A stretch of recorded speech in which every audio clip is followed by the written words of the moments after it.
D'abord, laisse-moi féliciter le Premier ministre pour l'initiative aujourd'hui, organise sa consultation, l'écoute et partage avec le monde associatif, avec les ONG, dans le cadre des consultations prébudgétaires.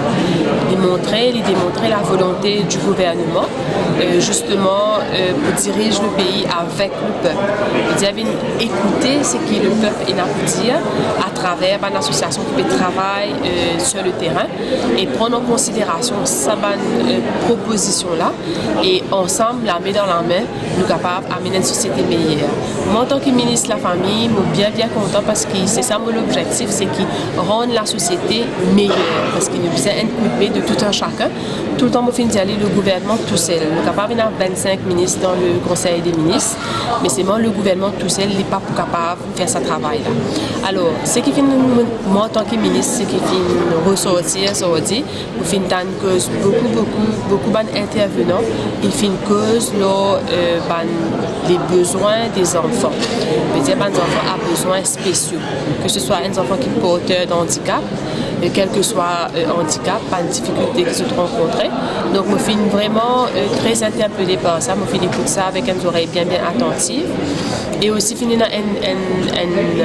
une question, le fact-finding committee. Alors, je suis content pour répondre à cette question-là parce que le fact-finding committee nous rappelle le rapport qui rend public en novembre, plus précisément, je crois, le 20 novembre 2015.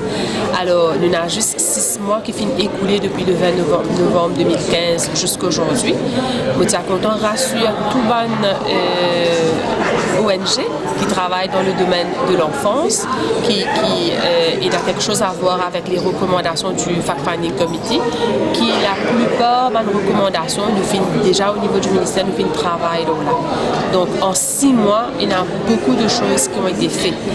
Alors quand nous causons par exemple dans shelters, il y a un grand changement au niveau des shelters, dans l'infrastructure des shelters, dans le suivi, faire un suivi avec les shelters, dans le personnel qui s'occupe des shelters, dans la formation des caregivers. Nous finissons déjà à louer, faire advertising pour le shelter manager.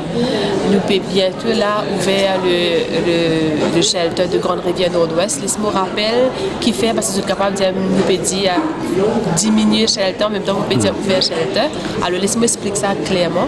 Le shelter qui nous peut ouvrir à Grande-Rivière Nord-Ouest, c'est une vieille histoire ça, mais c'est un shelter qui pour une victime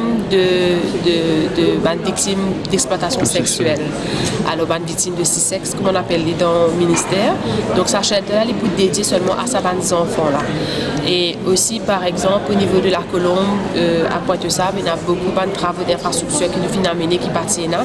Donc, il y a tellement de choses que nous pouvons faire. Le foster care. Alors, je peux trouver que la recommandation du Fact-Finding Committee vient dire qu'il y a un shelter family time. Et en même temps, les enfants vivent dans une family setup et non pas dans un dortoir. Alors, je trouvais que tout ce que nous pouvons faire depuis novembre, d'ailleurs, nous commençons avant même le Fact-Finding Committee, jusqu'à ce jour, nous pouvons évoluer dans ce sens-là. Nous augmentons le grant pour l'allocation pour le foster care. Nous finissons faire une formation avec des parents qui sont intéressés pour le foster care. Donc, les choses peuvent bouger bien vite. Très contente de la réunion de ce matin.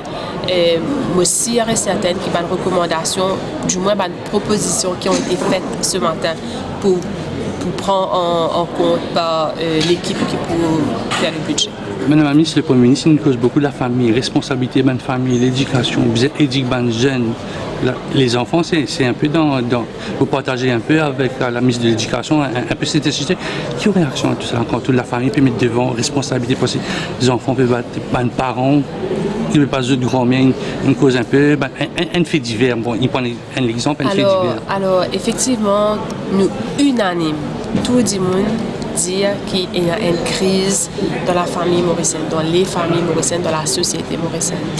Quand on trouve certains crimes qui viennent là, pas plus tard que la semaine dernière, nous avons dit un neveu qui fait tout ce matin et qui m'attend là pour lui, il vient élever, il vient grandir à cause d'un péloson, à cause de la drogue. Quand autant, viol, attouchement, agression sexuelle au sein de la famille. Je me rappelle quand j'étais petit, père du monde dehors, père étranger, pas dire étranger, bonjour. Oh, c'est tout le contraire maintenant. Maintenant, c'est tout le contraire. Maintenant, le danger se trouve dans la famille, au sein de la famille. Au sein de la famille. Alors, je suis content que le Premier ministre me mentionne. Donc, lui aussi, en tant que chef de la nation, il est préoccupé, c'est une très grande préoccupation pour lui. Et je connais qu'il peut donner toutes les ressources, à mon ministère, toutes les ressources pour nous capables de lutter pour redresser la situation. Et un petit tips qu'on peut donner, et quand nous pouvons venir bientôt la semaine prochaine pour nous dévoiler ce que nous pouvons préparer pour la journée internationale de la famille, nous pouvons mettre beaucoup l'accent sur les valeurs. Justement, lors du discours du Premier ministre, il m'a expliqué tout. On vous demande 3 réactions. Il a dit que nous présentons Children's Bill. Prochainement, nous devons sourire venir. Donc, le projet de loi, il est ficelé là, n'est juste l'étape passe au Conseil des ministres. Alors, je déjà dit, il y a 3 lois qui mon ministère pour présenter pour cette session parlementaire, le National Women's Council Bill, les amendements au PDVA, Protection from Domestic Violence Act, et le Children's Bill. Alors, je suis content pour dire que je peux tenir parole. D'ailleurs, mardi prochain, je peux venir avec la première lecture du premier bill, le National Women's Council Bill. Le Children's Bill est déjà prêt, amendment to PDVA. Et donc, une fois le parquet donne le feu vert, nous poil au Parlement avec les 2 projets.